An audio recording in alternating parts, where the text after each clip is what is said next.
ప్రదర్శన ఒక్కరిగా చేయడం అనేది కొంచెం కష్టమైన పని. నిరంతరం అలాగే చేసుకుంటాం. అందువల్ల నేను కాసేపు మిమ్మల్ని వేధిస్తున్నాను ఈ విషయంలో. 2 నిమిషాల కొన్ని గ్యాప్ తీసుకొస్తాం. ఈ నృత్య ప్రదర్శన మనకు బహుశా అంటే చాలామంది గుర్తుంటుంది.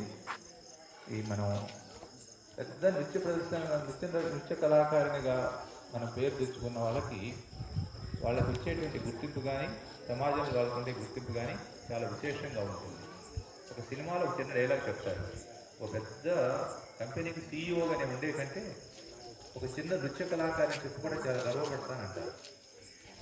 అందరికీ తర్వాత సినిమా గుర్తుంటుంది. సప్తపతి సినిమాలో ఒక చెప్తారు, ఒక ప్రదర్శన చేసేటప్పుడు ఒక పాప అతనికి ఇష్టం లేదు, తల్లిదండ్రులు ఇష్టంతో నేర్చుకుంటుంది.